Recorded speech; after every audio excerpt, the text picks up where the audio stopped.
네, 안녕하십니까. 공드림 한국사 기본 이론 강의를 진행하고 있습니다. 저희가 지난 시간에 개항 이후에 이모군란하고요. 이모군란의 결과가 원인이었던 갑신정변까지 살펴봤습니다. 자, 이 시간에는 교재 537쪽입니다. 갑신정변의 결과가 이제 뭐의 원인이 됐다고 그랬습니까?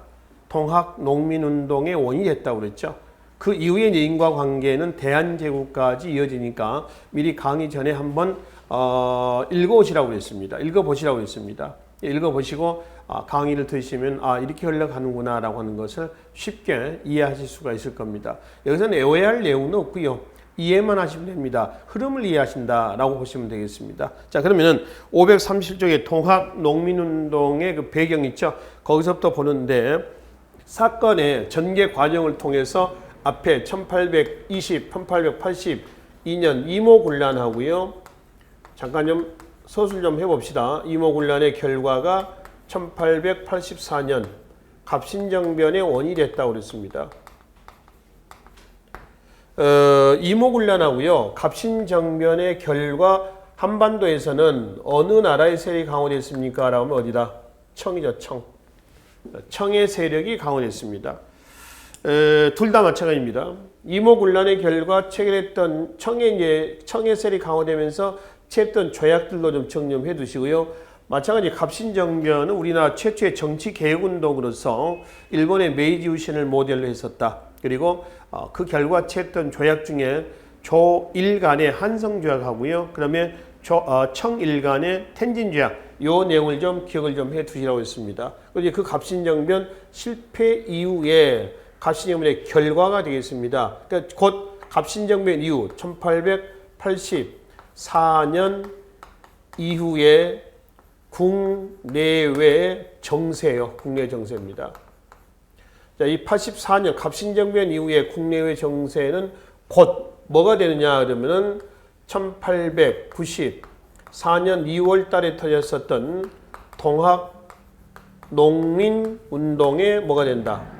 배경이 된다라고 하는 것이죠. 그렇죠? 자, 그러면 동학농민운동은 크게 이제 네 시기로 나눈다라고 하는 얘기를 합니다. 자, 그 하나가 제1기 보부밀란 시기 이렇게 나누고요.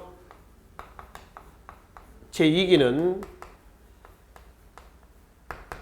동학운동의 절정기라고 그래요.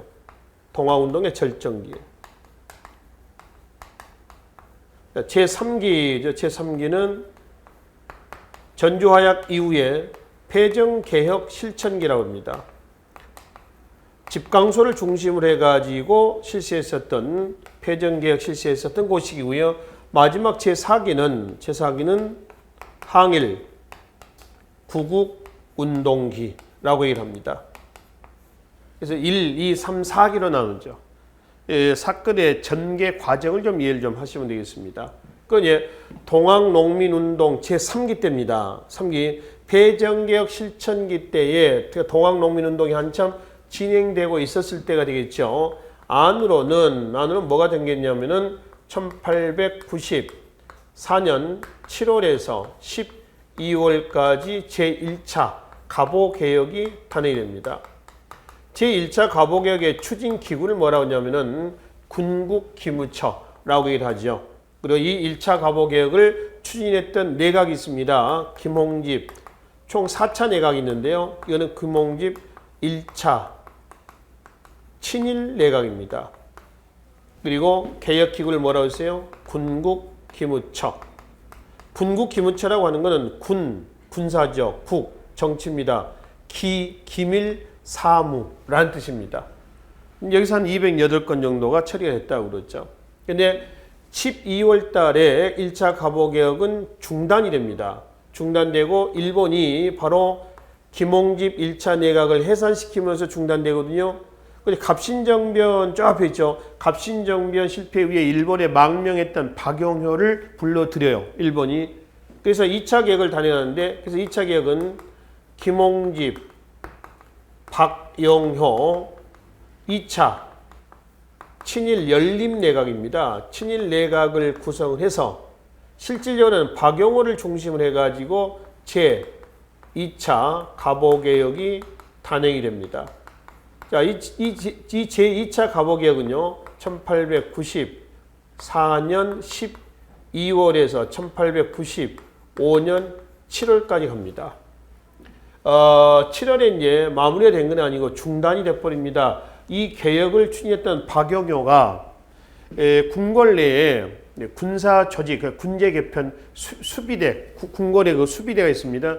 수비대 교체 문제를 놓고 상대평에, 그러니까 원건 개합화 세력되겠죠. 민비를 중심으로 했던 얘네들이 혹시 너 쿠데타를 일으키려고 한 거 아니냐? 왜? 전력이 있거든요. 박영효는 갑신정변이라고 하는. 그래서 만약에 이때 박영효가 그 상대 세력, 소위 원건 개합화 세력들에게 잡힌다라고 하면은 아마 죽을지도 모릅니다. 그래서 불계 음모, 일종의 모욕죄입니다. 반역죄예요. 불계 음모에 누명을 쓰자 7월 달에 돌연 일본으로 망명을 해버려요. 그래서 2차 가보개혁은 중단이 돼버립니다.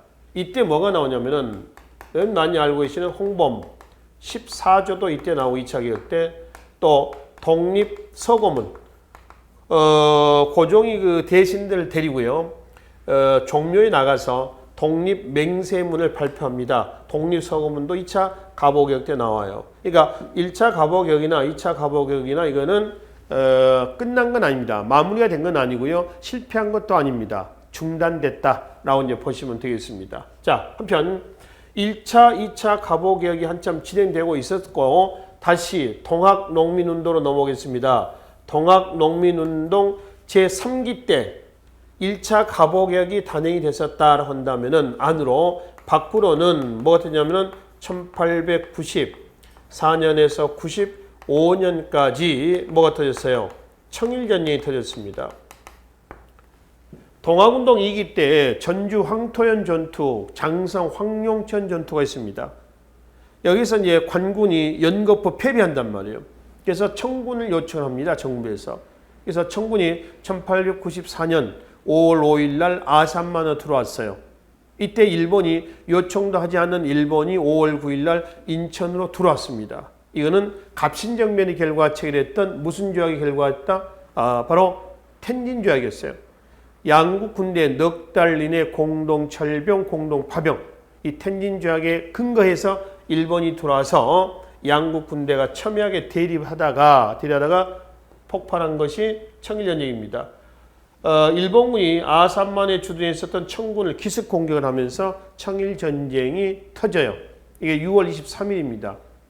그런데 6월 25일 날 군국 기무처가 설치가 돼서 1차 가보개혁이 단행이 됩니다. 그러니까 청일전쟁하고요, 1차 가보개혁하고 날짜 차이는 한 이틀 정도밖에 차이는 안 나요. 뭐가 빠르다고요? 청일전쟁, 그 다음에 이제 군국 기무처 설치. 이렇게 넘어간다는 거죠. 그래서 청일전쟁은 1895년 4월 달에 일본이 승리하면서 끝이 납니다. 그 결과 체했던 조약이 뭐냐면은 시모노세키 조약이에요. 이걸 하관 조약이라고 그러고요. 또는 마관 조약이라고도 합니다. 이 시모노세키 조약을 통해 가지고 한반도에서 정세는 완전히 청에서 어디로 넘어갔냐 그러면은 일본으로 넘어가게 됩니다. 그래서 시모노세키 조약을 기점으로 해가지고 이 이전, 그러니까 이모군란부터 해가지고 여기까지입니다. 여기까지가 청, 일, 대립, 기 이렇게 얘기를 하고요. 시모노세키 조약 이후는 새롭게 러시아가 등장합니다. 그러니까 여기서부터 러일 대립기로 넘어간다는 거죠. 그럼 좀 우리가 거슬러 올라가세요.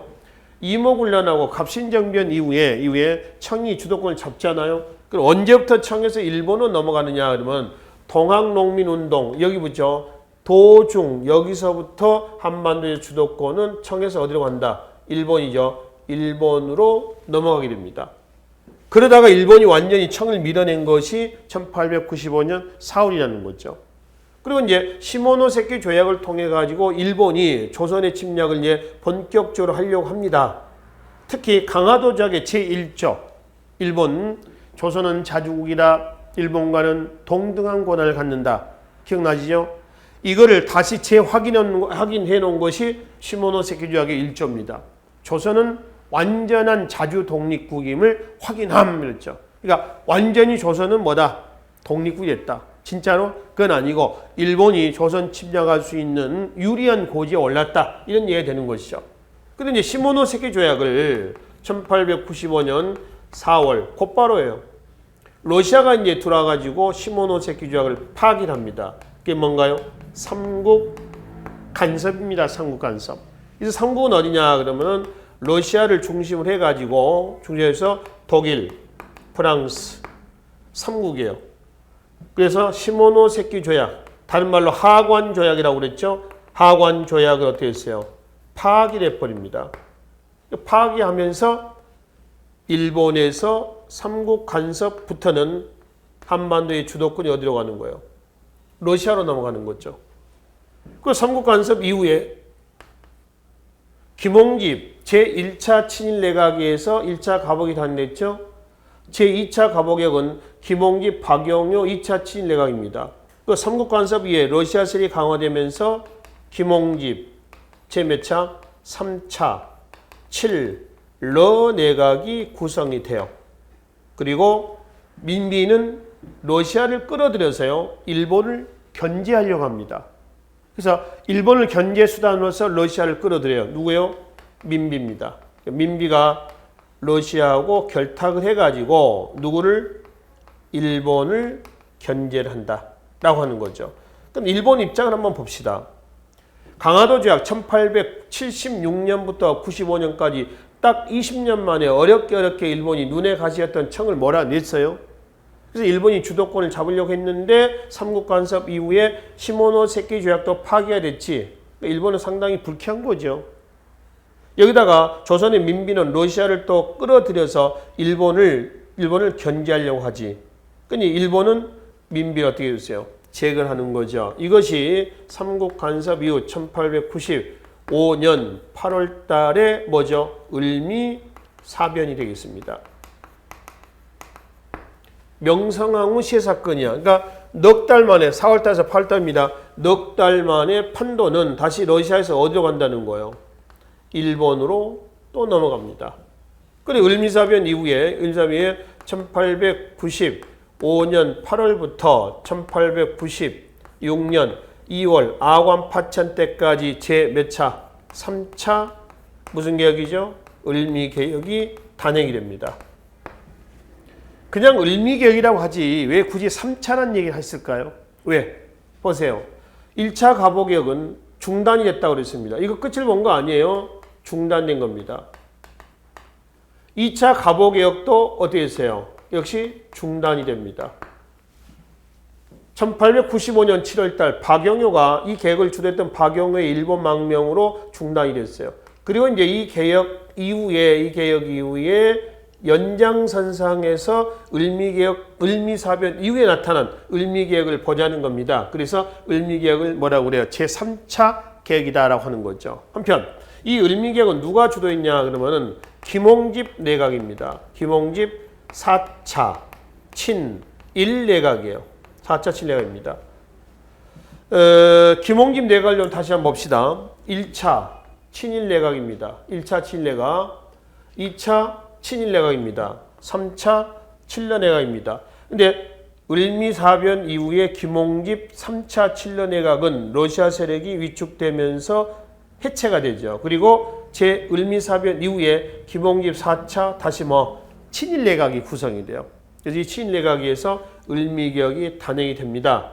이 개혁의 내용, 주요 내용이 있어요. 그래서 다 열거할 필요 없겠습니다만 우선 필요한 부분만 단발령, 또 우편제도 실시, 이 갑신정변 때 중단된 거죠. 하려고 했다가 우편제도 실시, 또는 군제 개혁, 중앙군 친위대죠. 친위대, 지방군 친위대. 그다음에 연호, 건양이라고 하는 연호를 씁니다. 건양이라고 하는 연호를 사용을 한다. 자, 이거 외에도 태양력 사용이라든가 여러 가지 있습니다. 내용 나중에 보기라고요. 그 중에 이 을미사변하고요 단발령 있죠. 요게 이제 발단이 된 것이 뭐로 나왔냐면 제1차 을미의병으로 나왔죠. 이거는 이제 위정척사 운동에서 우리가 봤습니다. 최초의 을미의병장에서 누가 나왔었나요? 바로 문석봉. 기타 이제 뭐 이소웅, 유인석 이런 사람들이 등장하죠. 의병은 나중에 이제 2차 을사의병, 3차 정미의병으로 넘어갑니다. 그러면 3차 을미격은 어땠냐? 끝을 봤느냐 못 봤느냐 이거죠. 역시 중단됐습니다. 왜 중단됐냐 그러면은 한참 을미격이 단행이 되고 있었던 상황에서 1896년 2월 달에 아관, 러시아 공사관입니다. 아관 파천이라 합니다. 근데 아관 파천 이전에 을미사변 이후에 고종이 신변의 위협을 느끼는 거죠. 을미사변은 국모를 시한 사건입니다. 처참하게 죽이죠. 시체로 불태워버리고요. 고종이 상당히 이제 위태위태하는 겁니다. 사실 아관 파천 이전에 고종이 궁궐에서 탈출하려고 했다가 실패한 사건도 있어요. 그러니까 아관 파천만 나오는 것은 아니었습니다. 교재 547쪽에 맨 위에 한번 보실래요? 1895년 10월 달. 그러니까 시기적으로 본다면은, 지금 본다면 3차 을미격이 한참 진행되고 있었던 시기이기도 합니다. 1895년 10월 달 경복궁 동쪽에 있는 쪽문, 춘생문이라고 있습니다. 아래 끝이 들락날락 하는 거죠. 왕이 다니는 문은 아니에요. 그 춘생문을 통해 가지고 고종이 궁 밖으로, 경복궁 밖으로 탈출하려다가 실패한 사건을 뭐라고 해요? 춘생문 사건이라고 그래. 실패했어요. 이거는 고종이 지금 신변에 상당히 위협을 느끼고 있었다라고 하는 걸 알 수가 있습니다.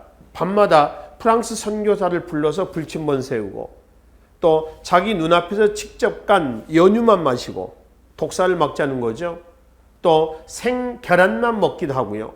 이런 얘기입니다. 결국 독사를 당했죠. 고종은. 그죠? 순종도 독사를 당했습니다. 그래서 고종의 인산위를 계기로 한 것이 3.1운동이고요. 그 다음에 순종의 인산위를 계기로 했던 것이 26년에 60 독립만세운동이었었어요. 그죠? 특히 3.1운동 같은 경우는 올해 이제 2019년 딱 100주년입니다. 대한민국 임시정부 수립 100주년이기도 해요. 그러니까 2019년도 공무원 시험에서 상당히 주목을 해야 될 부분이기도 합니다. 3.1운동이라든가 고종에 관련된 얘기라든가 대한민국 임시정부에 관련된 내용들 또 항일운동에 관련된 내용들은 분명히 출제가 될 것이다 라고 하는 것이죠. 자, 그러면 아관 파천은 러시아 공사관으로 고종이 몸을 피한 사건 성공했어요. 그래서 을미사변 이후에 일본이 주도권을 잡다가 다시 한 6개월 만에 한반도에서 주도권 어디로 가는 거죠? 러시아로 넘어가는 겁니다. 여러분이 아관 파천 하면은 꼭 기억을 하나 하셔야 될 일이 있습니다. 다음 중 열강의 이권 침탈의 계기가 된 사건을 쓰라 그러면은 아관 파천이야. 이 공식으로 기억을 해주세요.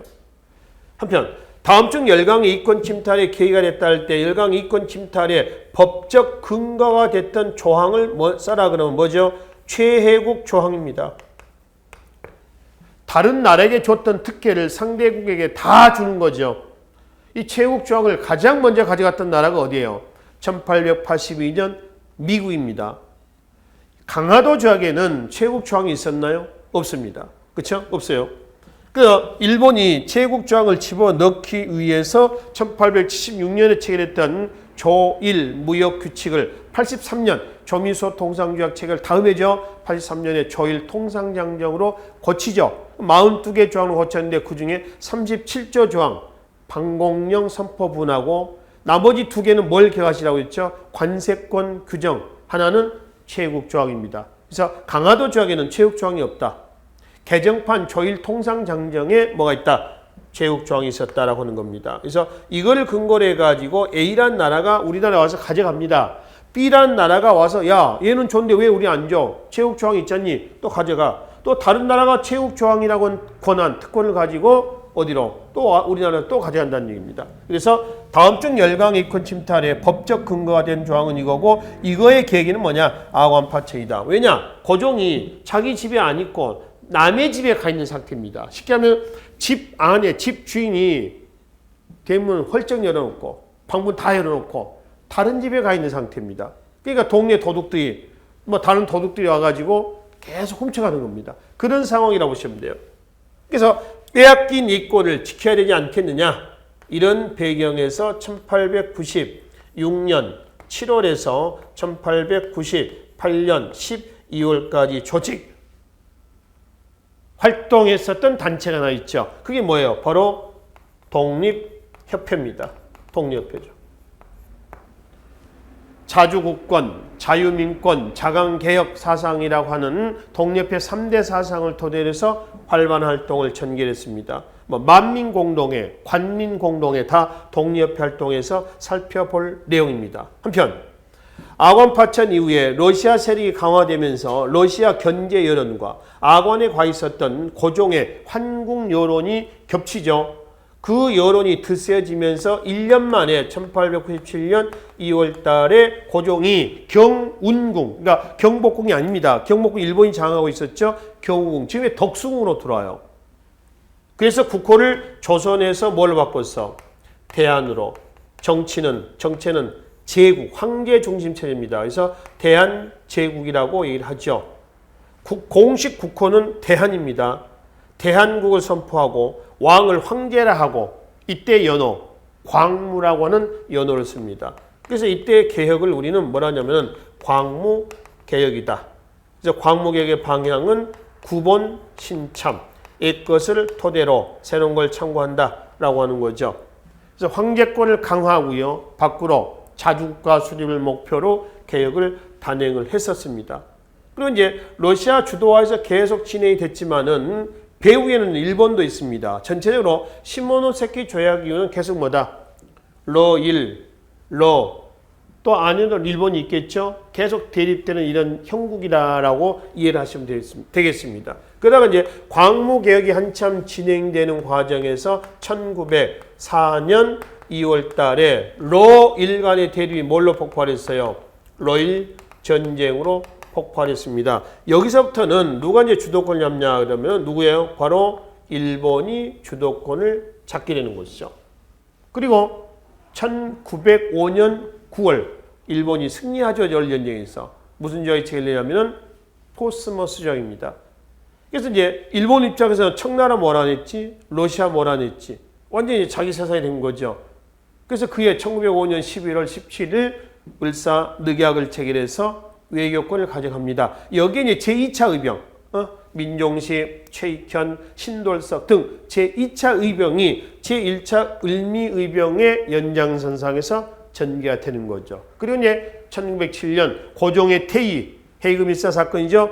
헤이그 밀사 사건을 계기로 한 고종의 퇴위와 군대 예산에 대한 반발로 제3차 정리의병이 전개가 됐었습니다. 자, 요 부분은 이제 러일 전쟁 이후 국권 피탈 부분에서 우리가 정리를 하기로 하겠습니다. 크게 지금 이모군란에서요. 여기 대한제국까지 이렇게 해서 인과관계로 좀 정리를 해 두시라는 얘기입니다. 아시겠죠? 자, 그러면은 다시 돌아옵시다. 갑신정변 이후에 가전 위에 국내외 정세를 좀 보고요. 정세를 보고 그거를 토대로 해서 전개했던 동학농민운동을 살펴보자는 얘기입니다. 자, 537쪽에 동학농민운동의 배경이자 갑신정변의 원인이 결과가 되는 것이죠. 먼저 열강의 침략 경쟁이 가해됐습니다. 그 과정에서 두 번째 봅시다. 한반도 중립론이 대두가 되고요. 그러니까 어떤 상황이냐 그러면은 지금 이런 상황이라고 보시면 됩니다. 갑신정변 이후에 한반도 정세를 보면은 조선을 둘러싸고 북쪽에서는 어디예요? 러시아죠. 러시아는 중국에서 제2차 아편전쟁을 중재를 한 대가로 베이징 조약이 체결되는데요. 그 베이징 조약을 체결한 대가로 2차 아편전쟁은 영국, 프랑스 대 청나라입니다. 그래서 영국하고 청나라하고 그 다음에 청하고의 전쟁이란 말이에요. 이거를 러시아가 중재해서 베이징 조약이 체결됐어요. 그 중재 대가로 러시아는 어디를 갖고 있냐면은 연해주를 확보합니다. 그리고 연해주의 도시 이름을 뭐라고 했어요? 블라디보스톡이라고 했습니다. 블라디는 점령하다. 뭐 이런 뜻입니다. 러시아로. 보스톡은 동서남북의 동쪽이란 뜻이에요. 그러니까 블라디보스톡이라는 얘기는 동쪽을 정벌하다. 뭐 이런 의미로 해석하시면 됩니다. 아예 러시아는 도시 이름을 그렇게 해놓고 여기를 근거로 해서 남하 정책의 근거지로 삼으려고 했었습니다. 그래서 러시아가 북쪽에서 내려오죠. 러시아 남진해에서 누가 또 영국이 반발합니다. 특히 영국이 1880 85년에서 87년까지 거문도를 점령하는 거문도 사건이 일어납니다. 거문도를 거문도를 발견했던 사람 이름을 따서 해밀턴 항이다. 해밀턴이라는 사람에서 발견했다고 그러죠. 그래서 해밀턴 항이다 해가지고 여기다가 포대를 설치를 하고요. 러시아 공격의 전진기지로 삼았었던 거죠. 러시아는 여수 있죠. 전남도. 여수 제주도 사이입니다. 대한해협의 관문이기도 하고요.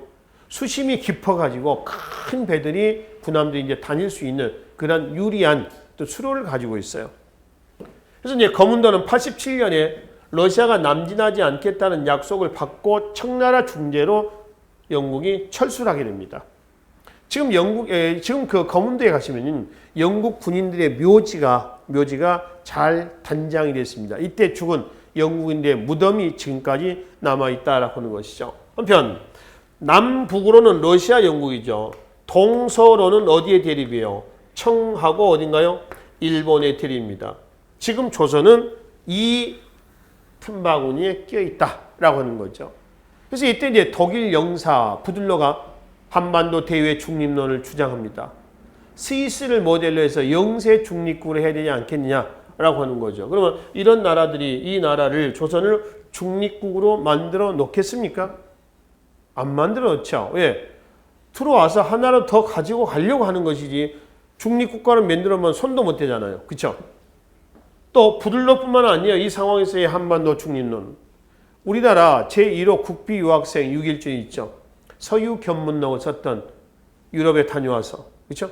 그 6일준도 마찬가지 한반도 대외 중립론을 주장을 하고 있었단 말이에요. 이 시기 때. 그러니까 갑신정변 이후는 지금 복잡한 정세가 된 겁니다. 이때 조선 내에서의 고종과 민비 있죠. 조선 내 지배층은 뭘 하고 있었냐는 얘기예요.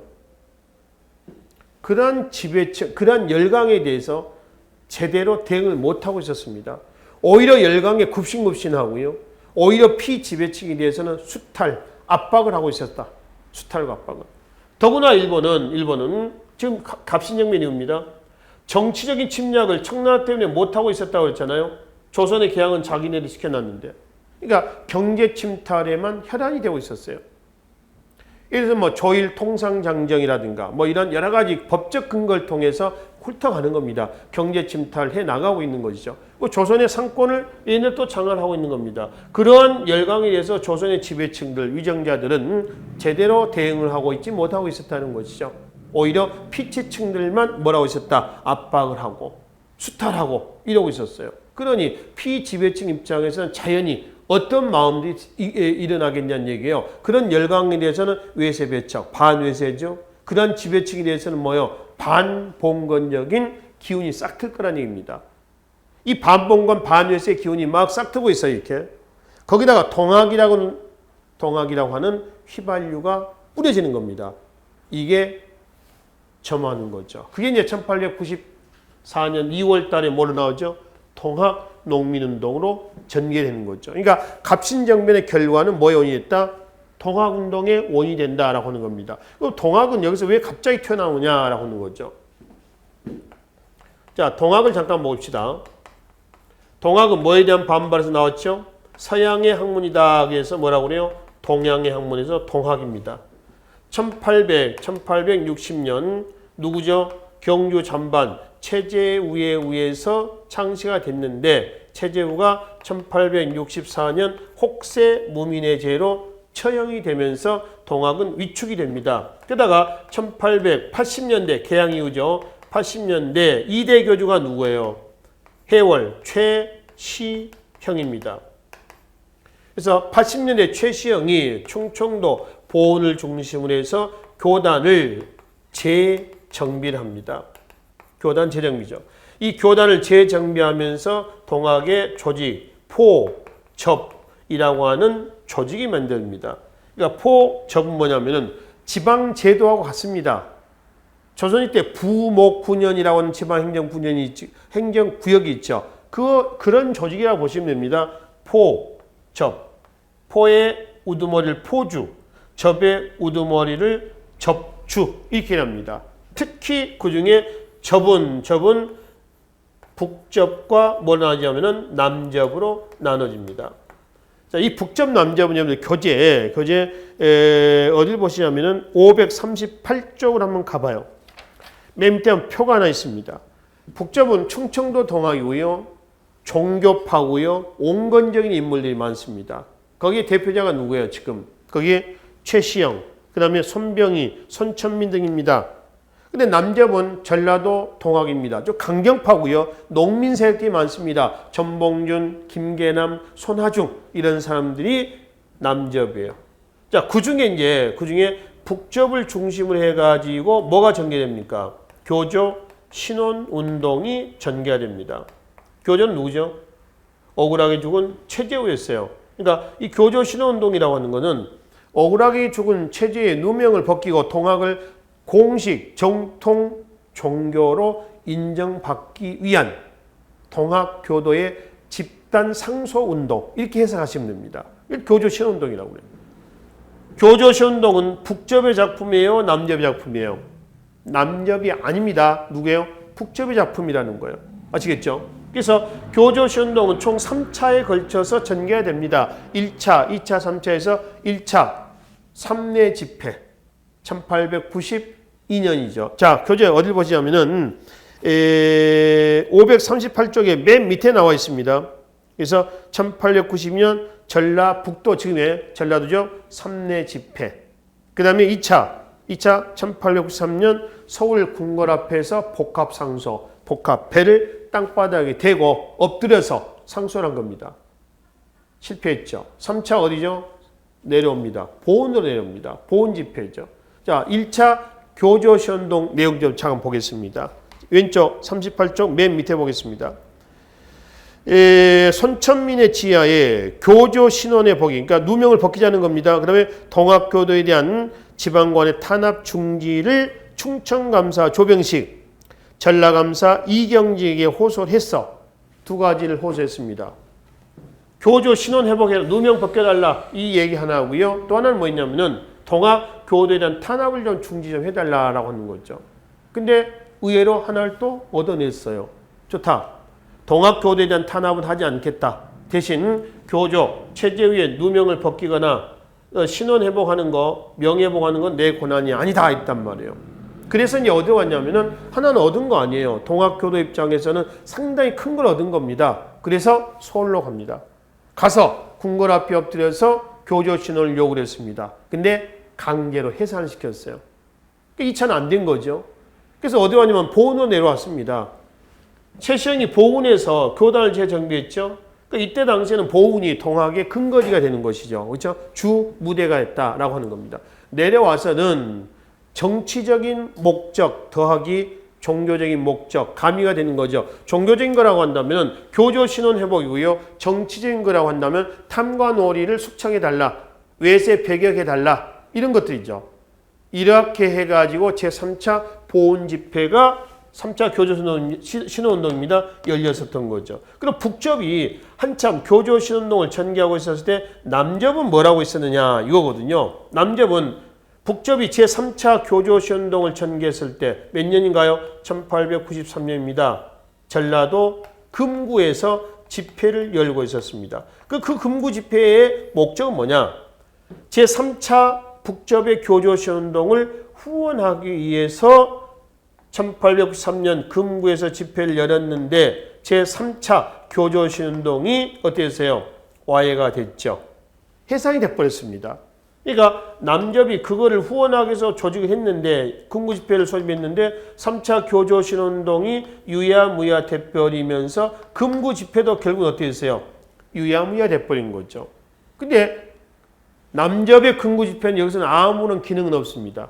굳이 여기서 말씀드린 이유는 이 금구 집회를 주도했던 이 세력들이 나중에 어디 고부 밀란을 주도했다는 겁니다. 자, 이 고부 밀란이 바로 동학 농민운동의 제1기 시작 부분이죠. 고부군수 조병갑의 행포 착취에 대한 남접이 주축이 돼가지고 들고 일하는 겁니다. 이게 동학운동의 제1기예요. 1기입니다. 그래서 동학운동의 제1기 539쪽에 한번 보겠습니다.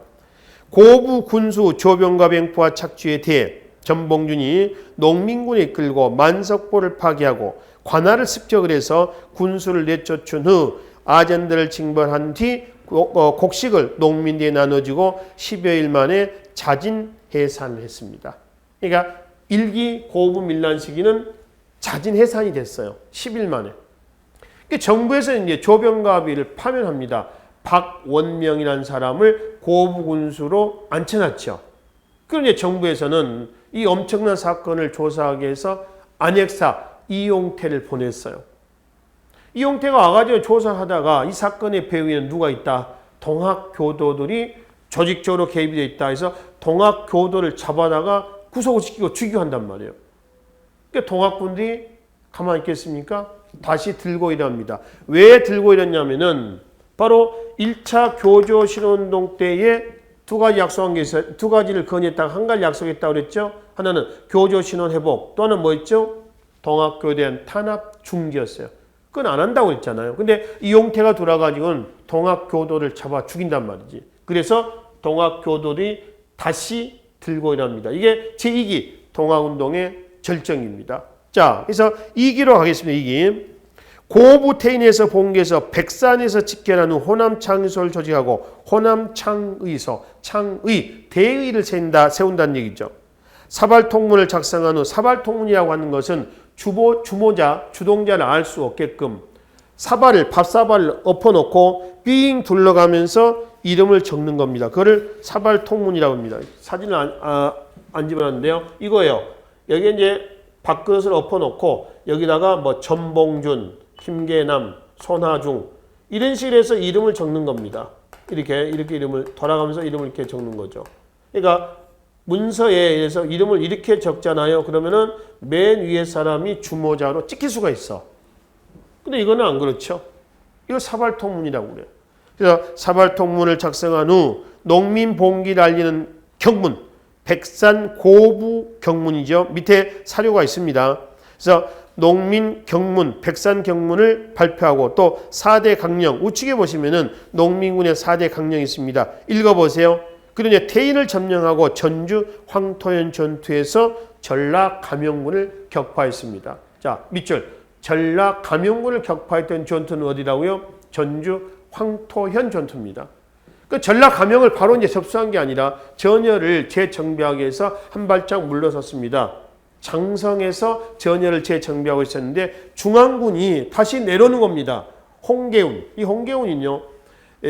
이모군란 당시 민비를 충주로 도피시켰던 그 무사예요. 홍계운이를 중앙군 홍계운이를 내려보내는 겁니다. 이거를 장성 황룡천 전투에서 격파를 했습니다. 관군이 완전히 박살난 거죠. 이게 2기 때입니다. 그래서 2기 때 동학운동의 절정기 때에 자 대표인 전투지입니다. 전주 황토현 전투, 장성 황룡천 전투입니다. 전주 황토현 전투에서는 전라 감영군, 전라 지방군입니다. 장성 황룡천 전투에서는 경군입니다. 경군. 이 황룡천 전투에서는요. 동학군의 신식 무기가 하나 나옵니다. 장태죠. 장태. 장태라고 하는 것은 원래 닭장입니다. 닭장. 이렇게 생겼어요. 닭장인데 대나무라든가 이걸로 짜요. 대나무를 이렇게 짭니다. 그리고 가운데를 이렇게 크게 뚫어놔요. 그 이거를 어디에 이제 기둥이라든가 어떤 처막 같은 데 걸어 놓습니다. 닭이 이제 밤이 되면 여기 들어가서 자고 알로 낳고 하는 겁니다. 이거를 계량을 합니다. 크게 계량을 해요. 그래서 이 안에다가 이제 뭐냐면은 모래, 그 다음에 돌, 이런 걸 넣어가지고요. 굴려요. 굴리면서 이걸 이제 엄폐 삼아가지고 숨어가면서 굴려가면서 전진하는 겁니다. 또 여기다 지푸라기를 또 가득 넣어요. 불을 질러요. 그리고 굴려. 불덩이가 굴러 나오는 거죠. 그죠? 이렇게 해서 싸운 전투가 어디냐면은 장성 황룡천 전투야. 그래서 이 두 전투에서 관군을 완전히 박살냈어요. 그래서 정부에서는 동학군을 진압하기 위해서 자력은 안 되니까 관군으로 청나라 군대를 요청을 했습니다. 그래서 청나라 군대가 아산만으로 1894년 5월 5일 날 들어와요. 군대가 주둔합니다. 근데 일본이 가만히 있어요? 갑신정변의 결과 체결했던 무슨 조약이라고요? 텐진 조약을 근거로 해서 5월 9일 날 인천으로 들어왔습니다. 두 나라는 안 그래도 계속 좀 대립관계인데 이제 군대까지 들어온 거야. 군대까지. 근데 동학군이나 정부는 외국 군대의 개입이나 간섭을 원치는 않았거든요. 그래서 외국에 특히 이제 일본의 군대 간섭도 들어와가지고 하는 거죠. 이거에 간섭에서 피하자.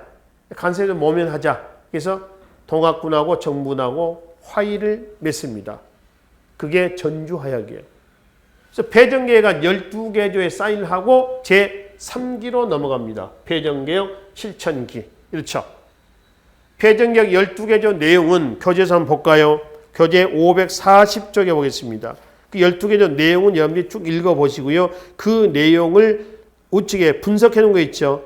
의도가 뭐냐라고 하는 거. 그것도 좀 봐두시라는 얘기입니다. 특히 1조 봅시다. 동학도는 정부하고 외원을 싣고 서정에 협력한다. 근데 반정부는 아니죠. 이제 조선왕조를 부정했어 안 했어? 지금은 아니야. 원래는 조선왕조를 부정했었죠. 반봉건 반외세에서. 근데 지금은 아니란 얘기죠. 두 번째는 정치 지배계급, 세 번째는 경제, 네 번째는 사회 지배계급의 처벌조항입니다. 특히 세 번째, 네 번째. 자, 세 번째, 네 번째 조항은 누구? 양반과 지금 누구를? 지주를 공격을 한다는 얘기예요. 그 양반과 지주는 자기의 신병과 재산 보호를 위해서 반혁명군을 조직합니다. 그 반혁명군이 뭐냐면 민보군이에요. 그 민보군이 나중에 동학을 토벌합니다. 동족상잔의 피격이 나오는 거죠. 그러니까 왜 민보군이 조직됐냐면 폐정개혁안 12개조 내용을 보면 확인해 볼 수가 있다는 것이죠. 아시겠죠? 자, 그 다음에 노비문서 소각, 7종 천인차별 개선, 그 다음에 백정이 쓰는 평양가를 없앤다. 쭉 내려오겠습니다. 10번째, 외와 통하는 자는 엄징한다. 반외세죠. 반외세. 그 다음에 11번째, 공채, 사채 다 무효한다. 12번째, 토지는 평균하여 분작한다. 했죠. 토지제도 개혁이죠. 그러면은 보세요. 갑신정변 때에 아까 개혁요강 몇 개가 나왔죠? 14개 조가 나왔습니다. 여기 폐정개혁에서 몇 개가 나온 거죠? 12개 조가 나오는 겁니다. 갑신정변 14개 조항에 보면은 지조법 개혁이라고 하는 게 있었죠. 지조법은 조세제도였어요? 아니면 토지제도였어요? 조세제도입니다. 폐정개혁안 12개 조 내용이 나와 있는데 그 중에 몇 조? 12조에 보면은 토지의 평균 분작입니다. 이건 토지제도 개혁이에요. 아시죠? 그러면 폐정개혁안 12개 조 내용 중에서 당시 당시 농민들이 가장 갈증을 느끼고 있는 조항은 몇 번째 조항 같아요? 12번째입니다. 토지를 n분의 1로 나눈다는 얘기죠. 근데 나중에 갑오개혁 때 동학운동 실패로 끝났죠. 이것도 이제 물건을 간 거죠, 결국. 나중에 갑오개혁 때 1894년 갑오개혁 때에 이 부분 12번째 토지제도 개혁이 반영이 됐을까요? 안 됐을까요? 역시 안 됩니다. 그러니까 갑신정변이나 갑오개혁은 둘 다 위로부터의 개혁이에요. 가진 자 중심의 개혁입니다. 개인들이 자기의 주머니를 털어내려고 하지는 않았을 거란 얘기입니다. 그러니까 갑신정변 민중들 동참회 안에 갑오개혁 때, 이 갑오개혁 때 민중들이 여기에 박수를 쳐줍니까? 안 쳐준다는 얘기죠. 등을 돌린다는 얘기입니다. 왜? 지네들이 가장 갈증을 느끼고 있는 요구 조건이 반영이 안 돼서 여기에 같이 동참하지 않았다. 이런 얘기란 얘기죠. 그렇죠? 자, 그래서 12번째 토지의 평균 분작은 토지제도 개혁, 그 내용이었습니다. 그러면 이제 일단 전주하약 이후에 폐정개혁을 실천하기 위한 기구가 있죠. 그걸 뭐라고 해요? 집강소라고 그래요. 이때 원건 개합파들도 개혁을 추진하기 위해서 교정청이라고 하는 기구를 만들고 있었습니다. 그리고 이제 전주하약을 통해서 관군과 정부하고 정부군하고 동학군이 화의를 했죠. 그 외국 군대 주둔 명분이 없어지잖아요. 그래서 이제 정부에서는 청나라 군대는 요청해서 들어온 거예요. 근데 일본 군대는 요청하지 않았는데 들어왔잖아요. 일본 군대 철수를 요구합니다. 야, 나가라. 니네 왜 우리가 요청도 하지 않는데 들어와서 이 난리냐? 이랬단 말이죠. 그러니까 일본이 그냥 나가 있습니까? 안 나가죠. 오히려 일본은 군대 주둔의 명분을 찾기 위해서 조선의 내정 계획을 요구를 하고요. 압박을 하고 있었습니다. 그러니까 조선이 또 안 듣겠죠. 일본의 말을 들을 일이 없잖아요. 그래서 일본이 무력을 동원합니다. 1894년 6월 21일 무력으로 경복궁을 침략합니다. 점령을 하죠. 이 경복궁 점령은 곧 민비 축출을 얘기합니다. 민비를 축출하고 나서 일본의 폐호화에서 김홍집을 앞세워서 제1차 친일 내각을 구성을 해서 1차 갑오개혁을 단행을 해요. 근데 이 군국기무처가 1차 갑오 추진 기구입니다. 이 군국기무처는 6월 25일 날이에요. 근데 6월 23일 날 무슨 일이 했다고요? 청일전쟁입니다. 그러니까 동학농민운동 제3기 때 밖으로 청일전쟁이 안으로 뭐가? 갑오개혁이 동시다발적으로 전개가 됩니다. 터지고 있는 사건이에요. 아시겠죠? 동시다발적으로. 순서는 동학, 청일전쟁, 그 다음에 갑오개혁. 이렇게 이제 보시면 된다라고 하는 거죠. 그래서 이제 1차 갑오개혁은 일본의 배후하에서 진행이 됐는데 실제로 일본은 전쟁 중이었기 때문에 이 개혁에 직접적으로 참여하진 못했어요. 근데 이 전쟁에서 일본이 우세하게 진행이 되면서 일본이 이 개혁에 직접 참여하고 싶었던 거예요. 그래서 갑신정변 이후에 일본에 망명해 갔던 누구를 불러들였어요? 박용효, 콜. 그래서 박용효를 불러들여서 온건계합파의 김홍직과 급진계합파의 박용호 2차 친일 연립 내각이 구성이 되면서 이 개혁을 추진했던 이 내각은 붕괴가 돼요. 붕괴되면서 1차 갑오개혁은 어떻게 됐어요? 중단이 된다는 거죠. 이해되시죠? 그럼 이제 이 개혁은 2차 갑오개혁은 실제로 누구 주도하에 전개했다고? 박용효를 중심으로 해서 전개가 됐다. 근데 1895년 7월 불계 음모, 반역의 음모 아니냐 이런 누명을 쓰자 잡혀 죽을 것이 죽을 우리가 생겨져. 그래서 박용효가 7월 달에 돌연 일본어 망명을 해버리면서 2차 갑오개혁은 어떻게 됐다? 중단이 됐다라고 하는 거죠. 아시겠죠? 자, 그래서 이제 동학농민운동 제3기 때 청일전쟁과 1차 갑오개혁이 그렇게 진행이 됩니다. 그리고 이제 폐정개혁 실천기 이후에 제4기 항일구운동기는 왜 다시 봉기를 했느냐라고 하는 거죠. 보세요. 다시 또 반복이 된 얘기입니다. 청일전쟁이 터졌죠.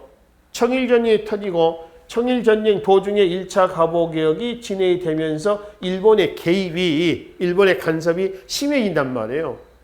이때 동학은 뭐라고 했을까?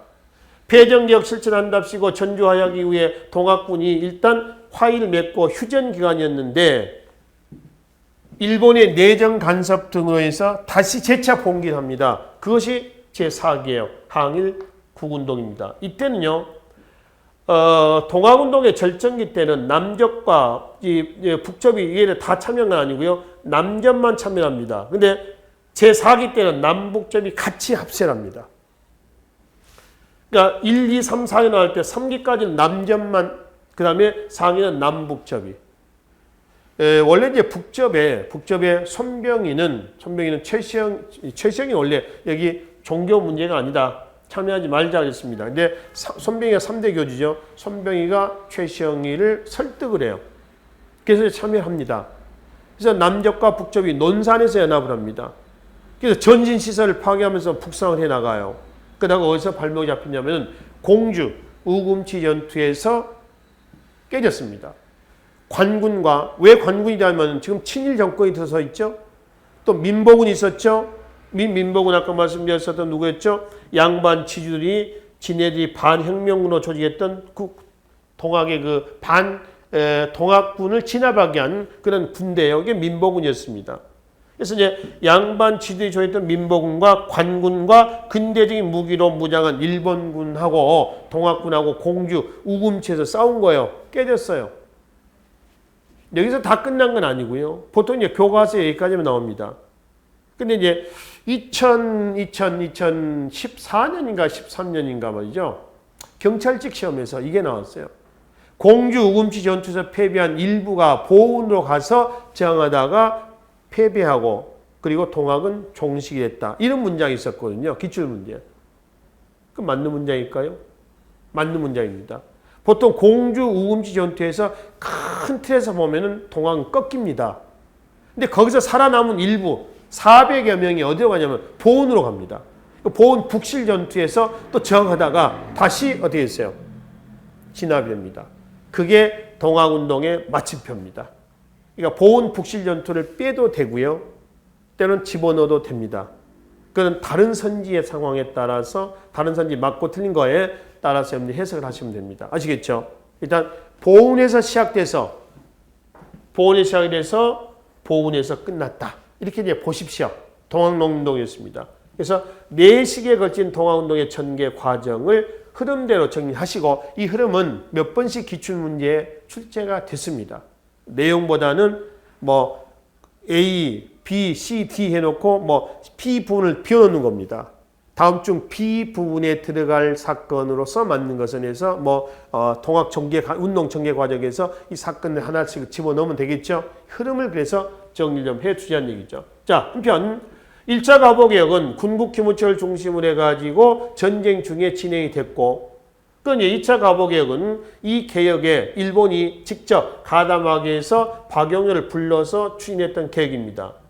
이때 군국기무처에서 추진되어 있었던 개혁 내용과 2차 가보개혁 때 홍범 14조 이 내용들을 교재에 보시면은 교재에 543쪽이죠. 제1차 가보개혁이 있습니다. 정치 면에서 개국기원 연호죠. 중앙관제에서 6조가 팔라문 또 중앙의 18관 등이 11관 등은 칙인관, 주인관, 판인관 이렇게 나눠지죠. 18관 등을 왜 우리가 당상관, 당하관, 또 당하관은 참상관, 참하관 나누지 않습니까? 그러듯이 11개 관 등을 뭘로? 칙인관, 정일품에서 종이품까지입니다. 4개고요.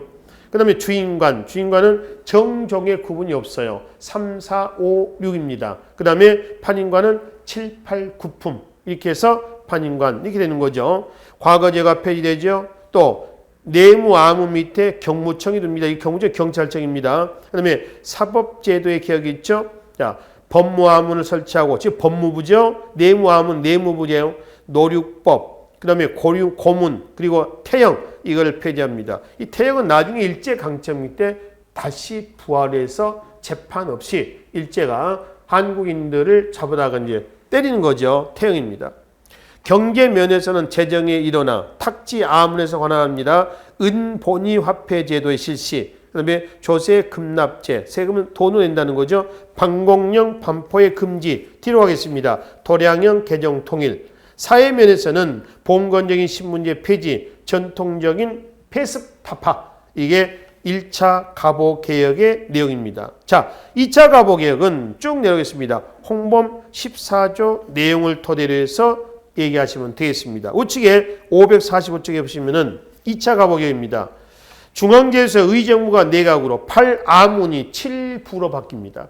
그리고 지방제도에서는 밑줄 그어놔요. 전국 8도가 23부로 바뀝니다. 23부 337개 군으로 개편이 돼요. 그리고 지방관 권한 축소해서 지방관의 사법권, 군사권 배제하고 행정권만 줬습니다. 사법권을 독립을 시키고 있죠. 니은, 디귿, 미을은 묶어두십시오. 2차 가보개혁에서 꼭 기억을 하셔야 될 부분이기도 합니다. 이런 재정의 일원화, 그다음에 교육입국조서가 반포됩니다. 1895년이죠. 이 교육입국조서에 교육의 3대 지표가 있죠. 지덕체, 그러니까 지양, 덕양, 체양입니다. 지덕체를 길러서 온전한 인간을 만들자. 전인교육을 실시한다. 이런 이해가 되는 것이죠. 그 다음에 이제 군사면에서의 개혁도 있었는데 1, 2차 개혁 중에서 가장 소홀히 취급됐던 부분은 군제개혁입니다. 왜냐하면 배후에는 일본이 있잖아요. 1, 2차 가보개혁의 배후에는 일본이 조선의 군사력 강화를 원치는 않았겠죠. 그래서 배후에는 일본이 있었다. 그래서 가장 미흡한 부분의 개혁은 군제개혁이었다라고 하는 겁니다. 자, 그래서 이제 2차 가보개혁 때 내용까지 살펴봤는데 바로 밑에 보시면 아까 말씀드렸죠. 7월달 박영효가 불계 음모에 누명을 쓰자 돌연 일본으로 망명을 했다. 그래서 중단이 됐다라고 하는 거죠. 그리고 이제 삼국 간섭, 아까 말씀드렸었던 청일 전쟁에서 일본이 승리하고 체했던 조약이 시모노세키 조약인데요. 그 시모노세키 조약의 1조 내용만 좀 보고 갈까요? 542조는 갑시다. 맨 밑에 자를 보면은 1조 청국은 조선국이 완전한 자주 독립국임을 인정한다. 강화도 조약 1조가 뭐라고 했어요? 조선은 자주국이다. 일본과 동등한 권한을 갖는다라고 되어 있죠. 그 내용하고 뭐 다를 바 없죠. 이건 아예 못을 박아놓은 이런 내용입니다. 자, 넘어오겠습니다. 시모노세키 조약 이후에 일본이 한반도에서 주도권을 잡으려고 했습니다. 근데 곧바로 1895년 삼국 간섭이 이렇게 진행이 됐었죠. 아까 요 상황입니다. 그래서 일본이 러시아에게 판을 빼앗긴 거죠. 더구나 민비가 러시아를 끌어들이려 하자 일본이 민비를 죽인 을미사변이 터졌고 이걸 계기로 해서 제3차 을미개혁이 진행이 됐는데 을미개혁은 제4차 김홍집 친일 내각에서 진행이 됐습니다. 그 을미개혁의 내용 좀 보기로 하겠습니다. 546쪽으로 넘어갑시다. 단발령, 당일 유생지에 반발이 나와 있죠. 내 목을 자를지언정 내 머리카락은 자를 수 없다. 근데 군제개편, 중앙군 친위대, 지방군 진위대. 아까 말씀드렸던 이거죠. 친위대, 진위대. 그다음에 우편제도 건양이라는 연호의 사용도 나와 있고요. 그죠? 그다음에 태양력 사용이 있죠. 이때가 이제 1895년 11월 17일이 1896년 1월 1일이 됩니다. 양력이요, 태양력. 그럼 기존에 1895년 11월 17일 그거는 뭐냐면은 지금 음력으로 사용되고 있는 거죠. 음력. 우리 음력, 양력 쓰잖아요. 그죠? 요 음력 11월 17일 여기 뭐냐면은 시헌력입니다. 효종대 때 김육이라는 사람이 해서 청나라에서 도입했던 시헌력이요. 소학교, 초등학교입니다. 우편제도 실시, 종두법 실시 등이 있습니다. 이게 제3차 을미개혁의 내용이에요. 근데 을미개혁은 어떻게 했다고 그랬어요? 바로 아관파천에서 중단이 돼버렸습니다. 그리고 아관파천에 관련된 내용이 이렇게 있고요. 그리고 그 아관파천에 대해서 열강이권 침탈이 드세지자 서구 시민 사상을 가진 지식인들을 중심으로 해서 독립협회가 결성이 돼서 활동을 하게 되는 겁니다. 그 독립협회 활동이 교재 548쪽으로 넘어가서 살펴보기로 하겠습니다. 자, 독립협회 결성의 직접적인 배경은 뭐다? 바로 아관파천이다. 서재필, 윤치호, 이상재, 남궁옥, 정교 등이 중심이 됐고요. 독립협회 구성 멤버는 도시 시민층들입니다. 여기에 뭐 일부 학생 또는 가보격 해방된 노비들, 천민들, 뭐 여성들 이런 사람들이 독립협회 결성의 주 세력이 아니에요. 유의하십시오. 독립협회 구성의 주 세력은 누구라고요? 도시민층입니다. 도시민들. 그러면 둘째 줄을 봐봐요. 구성원에 학생, 노동자, 여성, 천민 등 그렇죠. 이제 천민이라면은 이미 천민의 신분 없어졌죠. 사실은 가보게 때. 그래서 얘네들은 독립협회 구성 멤버가 아니라 독립협회의 지지층입니다. 지지층. 1896년에서 1898년 12월 해산 때까지 독립협회 활동은 4시기로 나눕니다. 제1기 고국관료 주도기. 일종의 사교 모임 시기예요. 사교 모임의 성격을 띤 시기입니다. 그다음 한 1년 후에 민중 계몽기로 갑니다. 갑신정변과 갑오개혁의 한계를 극복을 하기 위해서 우선 민중을 일깨우기 위한 운동을 전개합니다. 영은문을 독립문, 모화관을 독립관으로 만들고 그렇죠? 이렇게 해서 이제 민중 계몽 운동을 전개합니다. 여기서 독립협회 독립은 완전한 우리의 자주 독립을 얘기하는 것은 아니고요. 청으로부터의 독립을 얘기합니다. 청으로부터 독립이다. 제3기는 민중운동입니다. 이제 2기 때 민중 계몽을 통해 가지고 제3기 때 가면 직접 민중들이 정치에 참여하는 겁니다. 만민공동회. 요중에 집회입니다. 촛불시 정도예요. 그래서 만민공동을 통해 가지고 직접 그네들의 요구를 피력을 하는 겁니다. 그러니 제4기는 민중투쟁기입니다. 투쟁기. 직접 정치에 발을 담그는 단계입니다. 이때 정부와 협상을 벌여 의회식 중천관제를 만들고 이거는 요즘에 국회라고 보시면 됩니다. 물론 이 독립협회가 강제 해산되면서 국회 설립은 안 됐죠. 근데 그 직전까지 갔습니다. 또 만민공동회에 정부 대신들을 합석을 시켜서 관민공동회를 결성합니다. 관, 정부, 민, 만민공동회입니다. 그래서 관민공동회를 결성해서 헌의 6조를 발표해서 고종에게 올렸어요. 고종이 좋다. 이렇게 하겠다. 사인도 했습니다. 근데 독립협회가 해산되면서 유야무야 돼버렸다는 것이죠. 헌의라고 하는 얘기는 뭐냐면은 갖다 바친다는 뜻이에요. 헌의 6조. 내용을 보면은 우측 표 나와 있죠. 1, 2, 3, 4, 5, 6조 이렇게 되어 있습니다. 그 중에 칙인관 나와 있죠. 이 칙인관 앞에 나왔죠. 2차 가보개혁 때 18관등이 11관등으로 했다고 그랬지. 그 11관등은 칙임관, 주임관, 판임관 세 개로 나뉜다고 그랬죠. 그 중에 칙임관은 정일품에서 종이품까지였습니다. 그래서 이 칙임관 임명할 때는 황제 네 멋대로 하지 말고 중의에 따르라. 대중의 의견에 따르라. 요즘 같으면 인사청문회 해라. 마음대로 임명하지 마라. 이런 얘기가 되는 것이죠. 그러니까 독려표는 입헌군주제를 지향하고 있다는 것을 확인해 볼 수가 있습니다. 그러나 이제 1898년 당시 조병식의 무고로 그러니까 가짜로 이제 독려표가 지금 공화정을 추구하려고 하고 있다. 황제를 패하고 말이지 왕을 패하고. 그래서 가짜 무고를 올리면서 결국 1898년 독려표는 해산이 됩니다. 보호부상으로 구성됐었던 황국협회를 동원해서 강제 해산시켰습니다. 그래서 1896년 7월에서 1898년 12월 한 2년 가까이 활동을 하다가 해산이 된 거죠. 그 독려표의 3대 사상이 있죠. 박스 좀 쳐놔요. 자주국권, 자유민권, 자강개혁입니다. 그래서 자주국권은 민족주의, 그러니까 빼앗긴 외세가 들어와서 빼앗긴 이권들, 그 빼앗긴 이권들 회수하자는 겁니다. 두 번째, 자유민권. 이건 민주주의 사상이죠. 그 다음에 세 번째, 자강개혁 사상입니다. 이거는 근대화 사상입니다. 이걸 묶어요. 박스 좀 칩시다. 이 독려표 3대 사상은 나중에 어디로 가냐 그러면은 한말 애국계몽운동의 사상적 기반이 되고 있었다라고 얘기하는 것이죠. 자, 이게 이제 독려표의 활동 내용입니다. 마지막에 보면은 한계가 하나 있습니다.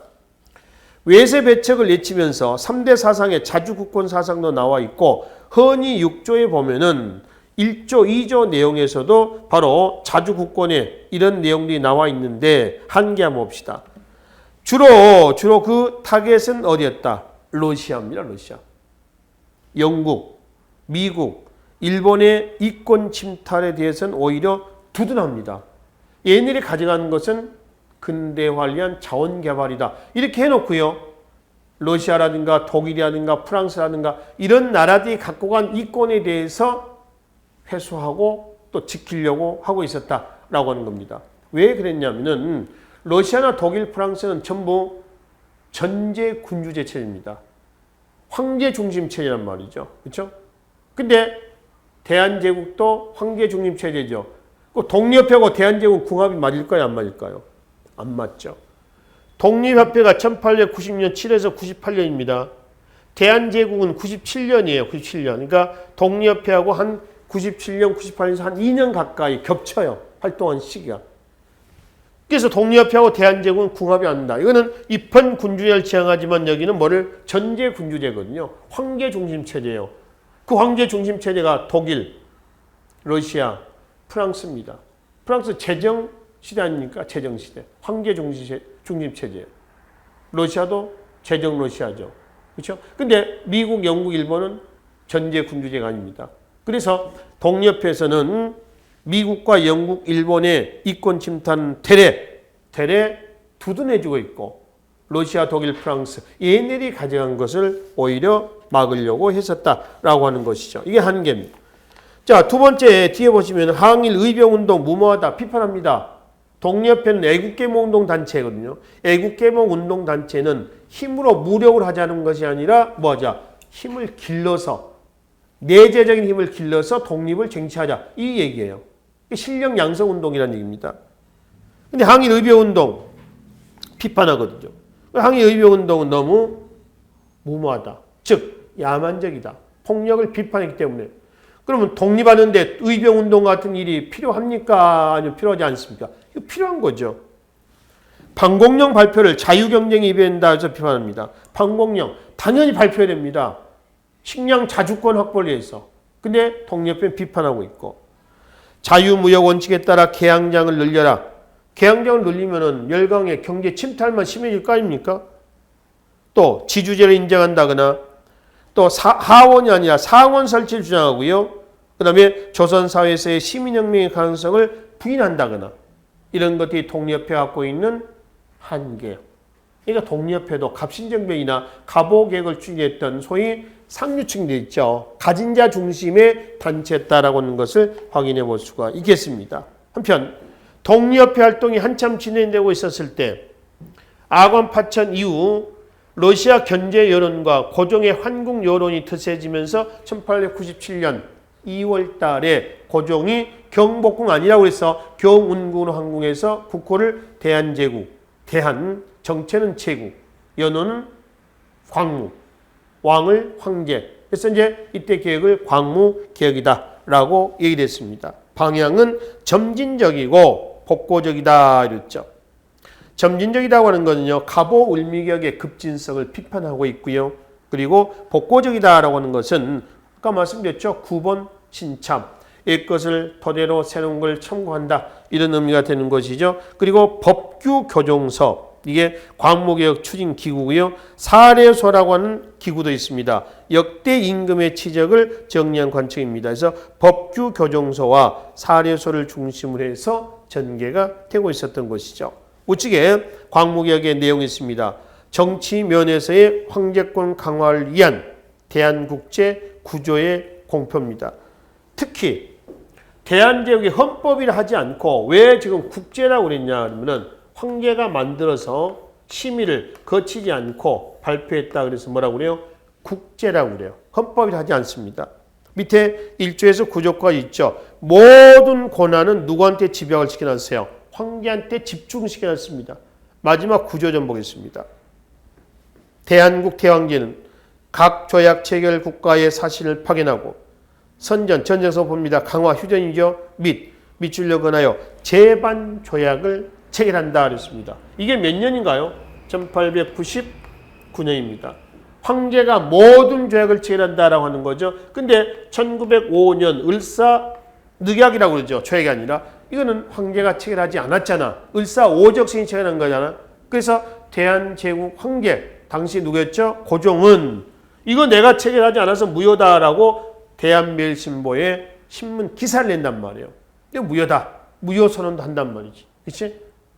근데 일본은 왜 1905년에 을사늑약을 통해서 외교권을 가져가가지고 조선에서 모든 외교적인 특권을 지네들이 독점을 했느냐라고 하는 거죠. 이건 식민지 체제로 넘어가기 위한 한 과정이었었던 거죠.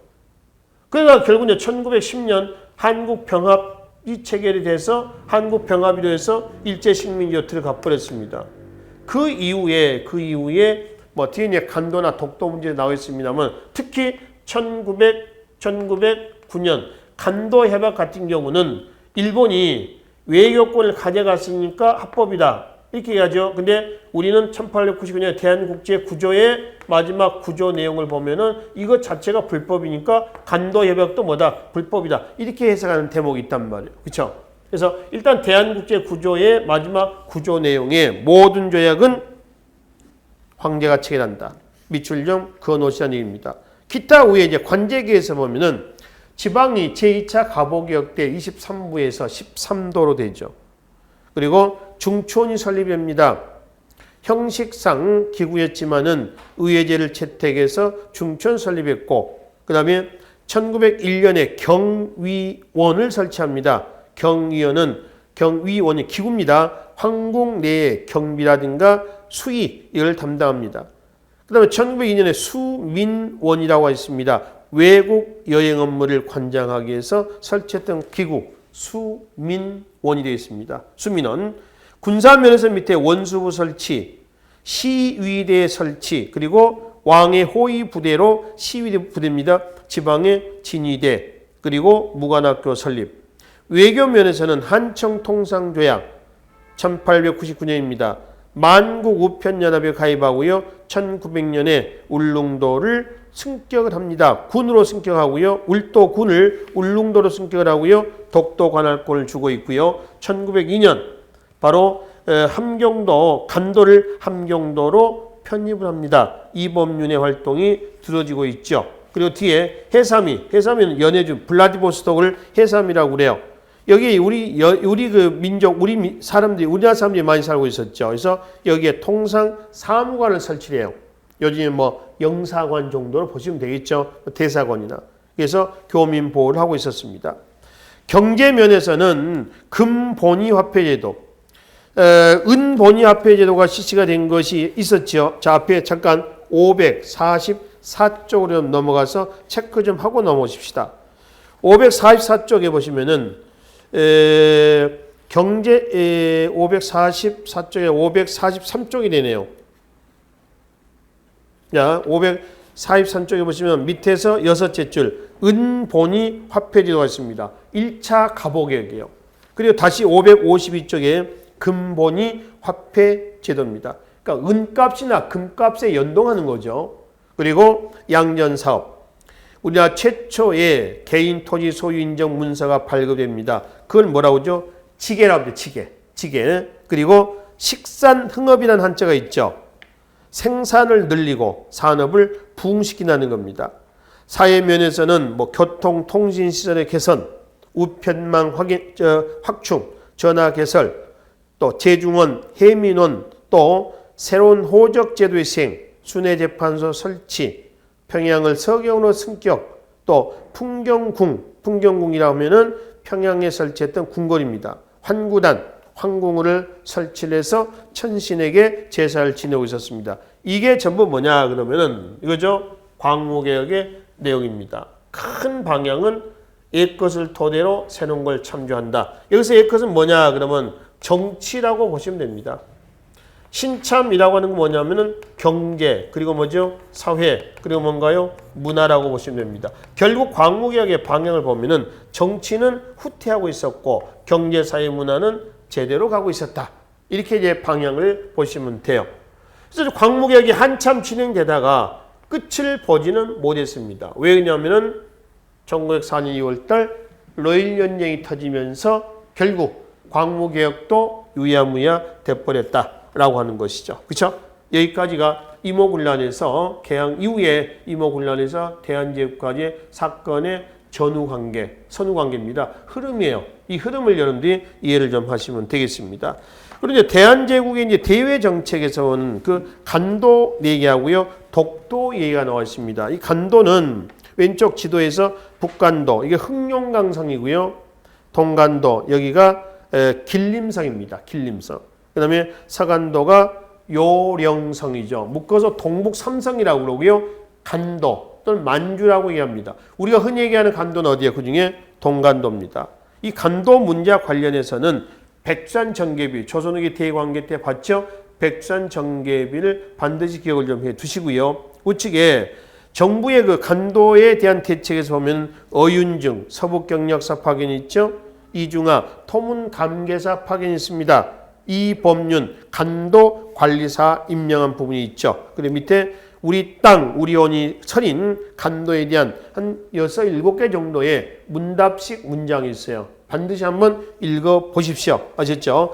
그리고 이제 뒤에 1907년 일제 간도 출장소 설치와 1909년 간도 협약의 체결이 있습니다. 백산정계비의 토문에 대한 해석을 뭘로 했죠? 1번은 청은 뭘로? 두만이다. 우리는 송하다. 결국 일본에 의해서 두만으로 해석이 되면서 간도가 중국 땅이 돼버렸던 사실이었습니다. 그런데 1907년에 간도 출장소, 1909년에 간도협약이 있습니다. 그 위에 뭘 좀 써놓으시냐면 이걸 좀 써놓으시면 됩니다. 1905년에 뭔가 뭐라고 했죠? 아까 이게 을사늑약이었어요. 을사늑약입니다. 을사늑약을 통해서 외교권을 가져갔잖아요. 그래서 이거를 근거로 해가지고 1907년에 간도 출장 설치하고요, 1909년에 간도 협약을 체결했다 이겁니다. 그럼 결국 간도는 누구 땅이었다는 거예요? 일본이 지금 차지하고 있어. 우리 땅이었다는 거죠. 그렇죠? 원래 우리 땅이었다. 그러니까 일본이 여기다가 우리나라의 외교권을 가져간 다음에 간도 출장소라든가 간도 협약을 체결해서 우리나라의 대외 문제, 간도에 관한 문제를 자기 마음대로, 자의대로 해석하고 있었다라고 하는 것을 확인해 볼 수가 있습니다. 자, 그 다음에 간도하고 또 하나 독도 문제가 있습니다. 시사적으로 독도는 여러분들이 많은 관심을 좀 가지셔야 될 겁니다. 지증왕부터 해가지고 대한제국 때까지의 독도에 대한 정부의 대책 흐름을 좀 봐두시고요. 그리고 이제 독도가 지도상에 처음으로 표기된 것이 왼쪽에 팔도 총도가 있습니다. 이거는 신증 동국 여지 승남에 들어가 있는 지도입니다. 근데 그 지도 자세히 보시면은 오른쪽이 울릉도고요. 왼쪽이 우산도. 우산도가 독도 아닙니까? 이렇게 되어 있어요. 위치가 바뀌었죠. 왜 위치가 바뀌었냐면은 신증 동국 여지 승남에 우산도와 울릉도가 있다. 이렇게 되어 있어요. 그러니까 우산도가 먼저 나옵니다. 지도를 그릴 때 지도를 그리자 하면 직접 거기가 안 간 거죠. 갔다 오지 않은 사람입니다. 사료 기록만 보고 우산도가 먼저 나오니까 더 가까운 걸로. 그 다음에 울릉도가 나중에 나오니까 더 먼 곳으로 기록을 해놓은 겁니다. 지도상에 표현해 놓은 거죠. 그 다음에 이제 쭉 내려와서 일본이 독도에 대한 영유권을 주장하고 있는 법적 근거는 1951년 체결된 2차 대전 이후에 샌프란시스코 조약에 나온 얘기입니다. 그 샌프란시스코 조약에 보면은 일본은 조선의 본토와 제주도, 거문도, 울릉도에서의 모든 권리 및 청구권을 박탈한다. 여기서 어디가 빠져 있죠? 독도가 빠져 있다는 겁니다. 여기에서 독도는 돌려주지 않았다라고 하는 겁니다. 근데 그걸 반박할 수 있는 자료는 사실 일본의 사료라든가 또는 뭐 지도라든가 다양한 자료에서 확인해 볼 수가 있습니다. 특히 우측 맨 뒤에 보면 일본의 태정관 명예 문서가 있습니다. 잠깐 내용 좀 보죠. 이건 일본 얘기입니다. 일본 죽도. 죽도는 일본이 울릉도를 얘기하는 거고요. 그 다음에 왜 일도라고 했죠? 일도는 송도를 얘기합니다. 독도를 얘기하죠. 일본에서 얘기를 하는 겁니다. 죽도 외의 일도는 우리나라 관계가 없다. 우리나라는 일본이겠죠? 죽도 외의 일도는 울릉도 밖에 한 개 섬이 있는데 송도, 즉 독도라고 불리며 넓이는 30정보 정도이고 죽도와 동일선상에 있다. 그러니까 이 문서를 보면은 독도는 자기 땅이 아니라고 돼 있어요. 근데 1951년 샌프란시스코 조약 이후에 일본은 계속 독도에 대한 도발하고 있습니다. 이건 지금까지 현재 진행형으로 진행되고 있는 대목이기도 하죠. 특히 대한민국 정부 수립 이후에 이승만, 박정희, 전두환, 김대중 정부 때 내용들을 보시면은 정부도 문제가 있지 않냐 이런 얘기죠. 너무 소극적으로 대처하고 있는 것도 문제가 있다는 것이죠. 특히 김대중 정부 때 보면은 1999년에 발효된 신한일 어업협정에서 독도를 제외를 해버렸습니다. 어디냐면은 여기가 이제 울릉도가 독도가 있죠. 일본이 있죠. 그러니까 우리의 어업권에서 이렇게 그 다음에 일본의 어업권 이렇게 했습니다. 독도가 중간 수역이 돼버린 겁니다. 일본이 와서도 일본 어부 와서도 고기를 잡아도 되고 우리나라 어부가 근해 가서 고기를 잡아가도 되는 이런 식이 돼버린 것이죠. 근데 일본 같은 경우는 이에 반해서 파도가 치면 보이지 않을 정도의 작은 함수 오키노도리 섬에 300여 억 원을 투입해서 콘크리트 구점을 만들어서 남한 영토 반열기 영해를 확보한 사실이 따로 있죠. 가로 2m, 세로 5m입니다. 이 오키노도리 섬은 어디냐면은 이쯤 됩니다. 이쯤. 거의 지도상에는 표시도 안 되는 그런 지역이거든요. 그러니까 여기다가 시멘트 더덕더덕 붙여가지고요. 200캐리를 확보를 해서 이 200캐리가 우리 남한 영토의 반 정도 영해를 확보하기도 했었다라고 하는 것이죠. 그래서 일본은 적극적으로 영토 확보를 하고 있는데 우리나라는 너무 소극적인 거 아니냐 뭐 이렇게 얘기를 한다라고 하는 거죠. 이거는 대한민국 정부의 대책은 그 내용들 읽어보면서 여러분들이 해석을 좀 하시면 될 것 같습니다. 자, 그래서 이제 이 시간에는 이모군란에서요 대한제국까지의 개항 이후의 정치사의 흐름까지 마무리 좀 짓고요. 다음 시간에 항일 의병운동과 애국계몽운동 부분부터 살펴보기로 하겠습니다. 수고하셨습니다.